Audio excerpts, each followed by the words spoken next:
What's up, everybody? It's Kellen here from Start Your Systems, and welcome to Track Walk episode number 44. Wow, 44 episodes of this so far. Alright, so today we're going to do a track located in France, and for all of you French viewers, I'm sorry if I completely botched this, but the track's name is Romagne, or Romagne. As you can see in the top right on the map, it's spelled Romagne and then E with a accent over it, and as far as I can tell, that's pronounced Romagne. Anyway, the reason I am doing this track is because I wanted to do Ernee, since we have the Motocross of Nations coming up this weekend at Ernee in France. However, this track has not been made in sim yet, Ernee that is, so I was left to do the closest substitute and looked up a couple of the French tracks that I've played before in this game. There was a French Cup series in 2013 that was put on by EMF, and they hosted an 8-round series, and this was round 7 of that series. And so the reason I picked Romagne for track walk this week was because it is the closest track of those 8 tracks in that series to Ernee. It's about a 25-minute drive away from Ernee, from what I can tell, and it's got probably pretty similar dirt if it's that close, and it also looks a little similar too because it's very hilly. Ernee built onto a hillside. Obviously this is not Ernee, but we are going to use this episode of Track Walk to do a little discussion about the Motocross des Nations this weekend. Myself and Jeremy are probably going to do another online play on Friday, where we will also delve further into the Motocross of Nations and talk about it more in depth. And today is just to give you a little brief overview and to kind of give my opinions on it in the first place. So anyway, a couple of things I want to point out before I jump in. I am currently riding a 250F KX that I used in 2012. As you can see, it has my name and the number 5 on the back of it. I'm wearing gear that was One Industries gear, a custom painted helmet, and I just crashed, but you got a good look at the bike there. There's a bunch of stars and stripes and blue and all that stuff on it. Why am I riding this bike? Well, if you have no idea who I am, or even if you know a little bit about me through watching some of the videos on our channel, I actually had the opportunity in 2012 in this game, in MX Simulator, to represent the United States at the MX Simulator of Nations. I rode in the MX2 class, qualified my way straight up into the event, beat several very fast guys, including Daniel Markham, Jared Seidhoff, and Byron Downen, and I think I went 11-8, 11-8 on the day, which wasn't too bad for an MX2 rider. I ended up 5th overall in the MX2 class, and we had one of the Team USA riders not show up, unfortunately, so we had to put a substitute in, and we ended up 4th overall on the day. Probably wouldn't have won anyway. Australia was the better country overall and won the 2012 MX Simulator of Nations, but it was a great opportunity for me.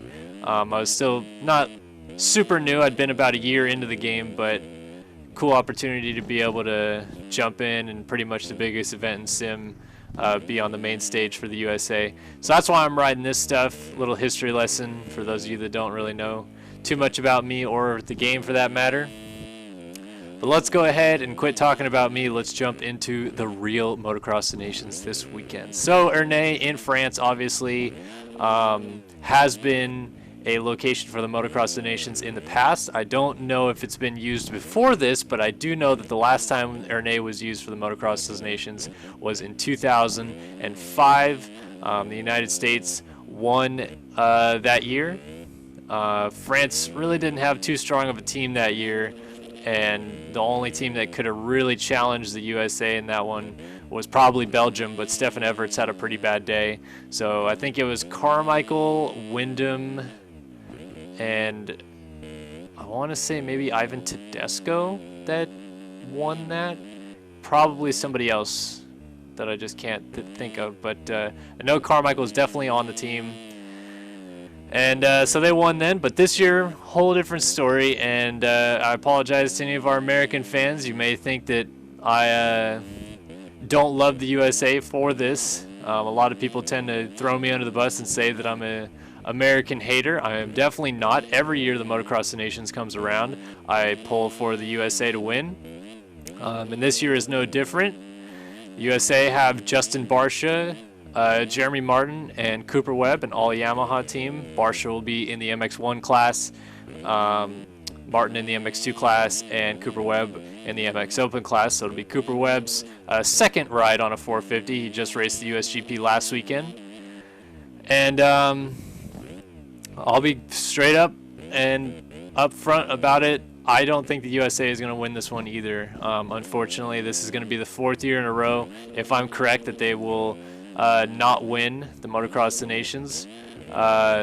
Last year, Team France won it. The year before that was Belgium, and then the year before that was Germany. And then the USA last won it in 2011 at Saint-Jean-d'Angely in France as well. But I don't know. This team is good. I think that Barcia's probably going to be a lot better or as good as he has been in the past at the Motocross of the Nations. His best finish in the past was a 3rd place in the second race that he raced in. It was actually the 3rd race, but he finished 3rd at Lommel in 2012. Yeah, Lommel in 2012. But that was his best finish since. He has not finished on the podium since then. And he's supposed to lead the team. There's no Ryan Dungey this year. Dungey elected to not show up and race since he has raced the Motocross of the Nations for the last 6 years for the USA and wanted a little bit of a break to get himself ready for Monster Cup and Red Bull Straight Rhythm, 2 obligations that he needs to fill. And yeah, so he's taking some time off. Barcia's going to take control as the main guy for the USA. Not that that's a bad thing. Justin Barcia is plenty capable of riding fast. Jeremy Martin probably going to be a lot better than he was last year. Martin broke his toe in the qualifying race on Saturday in his first experience at the Motocross of the Nations at Latvia last year and ended up kind of struggling. I don't think it was really his fault that the USA lost last year, but had Martin done better, they would have obviously had a much better shot at winning instead of coming home in 3rd. Whoops-a-daisies. So Martin will probably be quite a bit better, and Cooper Webb is, to me, going to be a little bit hit or miss. I think Webb is a very good rider. I think he's very talented, and I'm sure that it wasn't the worst decision to pick him over maybe Anderson or Blake Baggett or another 450 American rider that probably could have done quite well. But I don't know.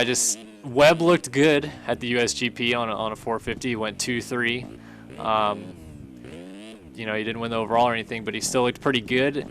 But he still got straight up beat in both motos by Romagne, who is the basically French team leader. He's in the MX Open class for France. But Febvre caught and passed Cooper Webb in the first moto at Glen Helen this past weekend. And then in the second moto, started behind him again, and Webb seemed to kind of fade a little early on.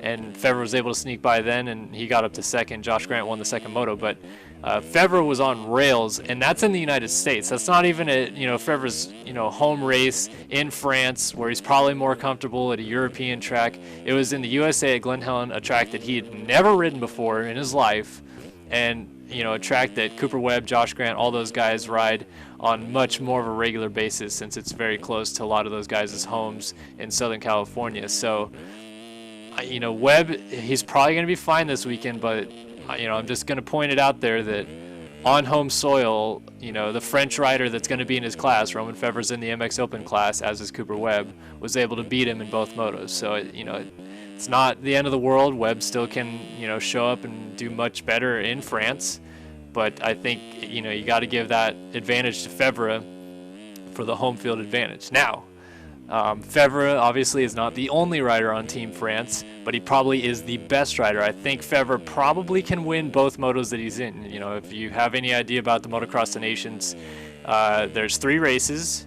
MX1 and MX2 is race 1, and then MX2 and MX Open is race 2, and then MX1 and MX Open is race 3. So basically, has the 250s in the first and second race, and then obviously mostly 450s in the MX1 class and mostly 450s in the MX Open class. So they'll all race the last race, and that's going to be pretty much a 450 race only.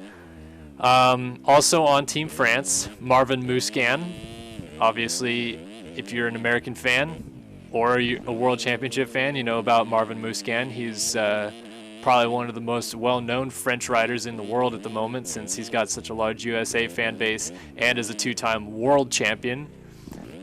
And Musquin has had a fantastic year in the States. He won the 2015 East Supercross 250 Supercross Championship, and he finished runner-up to Jeremy Martin in the outdoors. Had a shot at winning the title going into the final round. Unfortunately, his bike failed him in that first moto, and then the gap was pretty much too large in the second one for him to try to challenge Martin in terms of the title race at that point. So Martin ended up winning the championship, and I wrote on an article on verbmoto.com this week that I felt that the Musquin versus Martin debate, more or less, is going to be pretty much a wash when you think about it. Martin was probably the better rider on U.S. soil this year than Musquin, but again, Musquin, French rider, going home to maybe more familiar soil. I don't know how many times Musquin has ridden at Ernee, but I'm sure that he's somewhat familiar with the track and obviously more familiar with the atmosphere and lifestyle there. So I think that when you're looking at Musquin versus Martin on a singular MX2 ride basis, they're probably going to end up with pretty close to identical scores, in my opinion. The one caveat I have with that is that Musquin still is suffering from a wrist injury that he sustained at Thunder Valley when he crashed earlier in the year. And at the USGP this weekend, he seemed to be favoring that wrist a lot. He was riding around with his hand off the bars quite a bit in the actual race.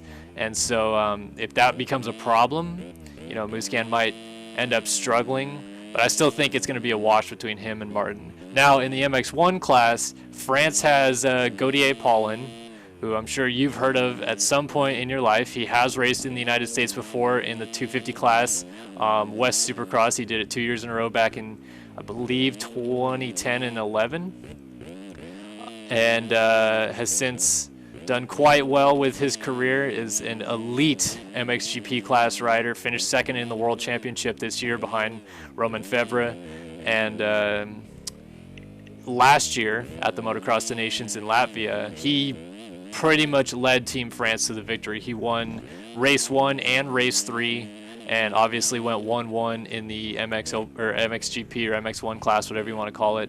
And Team France ended up winning in large part to Paulin being so successful last year.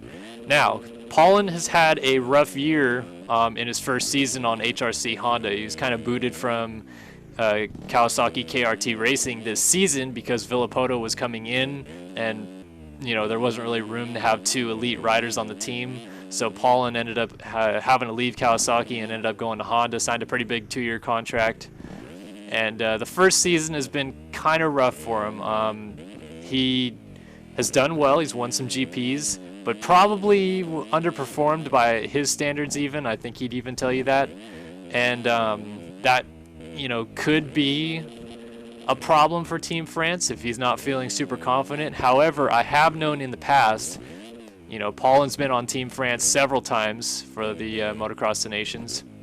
Obviously, like I said, won the race last year, and he is no slouch. Gautier Paulin is a gamer. He'll show up. He will run you hard. He will, ride really goddamn fast this weekend. And in front of home crowd, I have no doubts in my mind that he will step up to the plate and produce for Team France this weekend.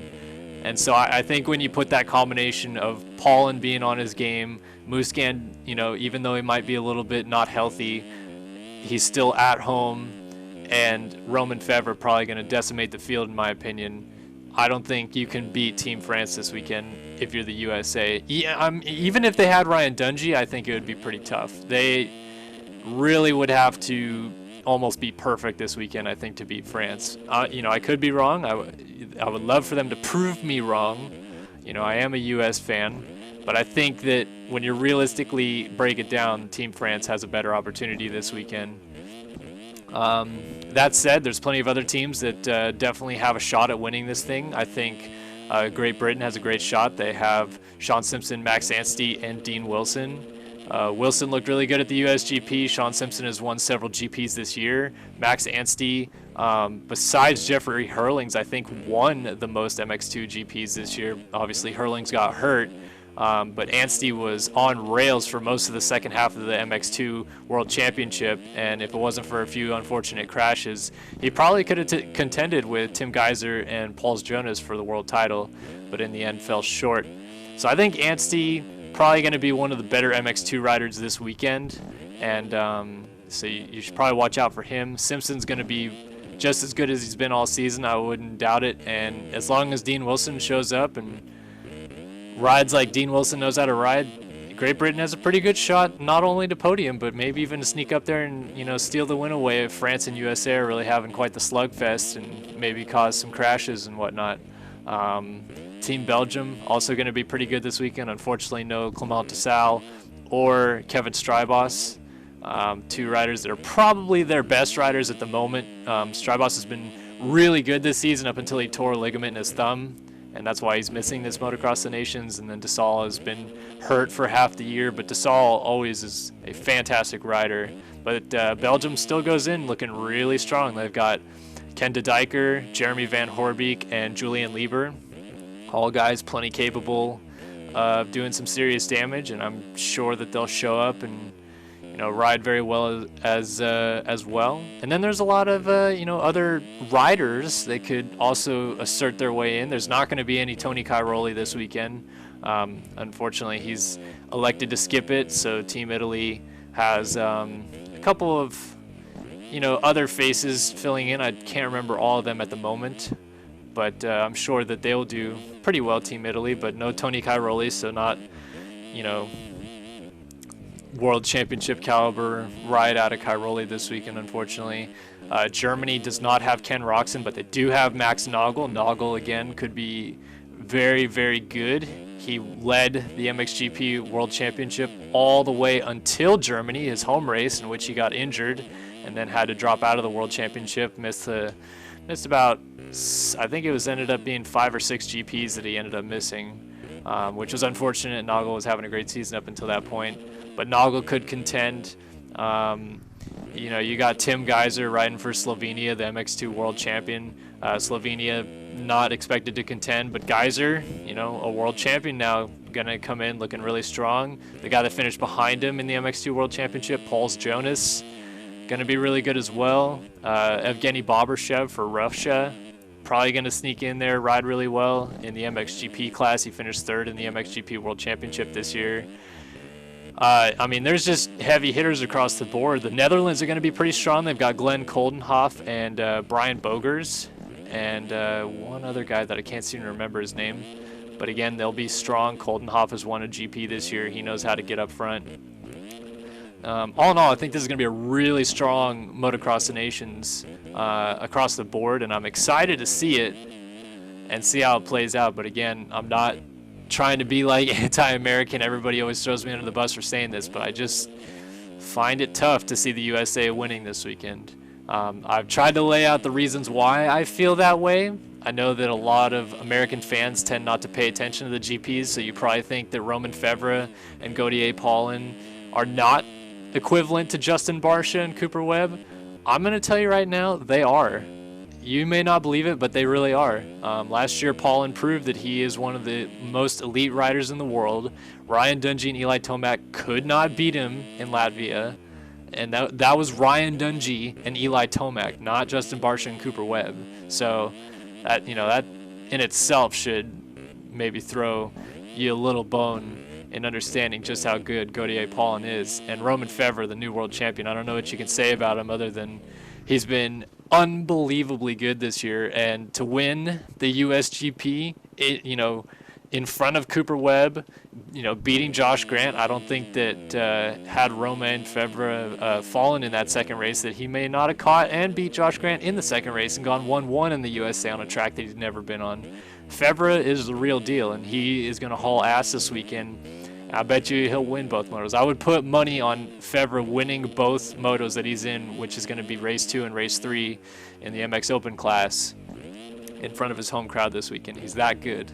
So, I mean, that's my synopsis of the Motocross of Nations from my point of view. If you want to read more about my thoughts, all week long, I'll be writing basically a continued blog, more or less, on verbmoto.com. For those of you that don't know, I work for Verb Media Group. So head over to verbmoto.com.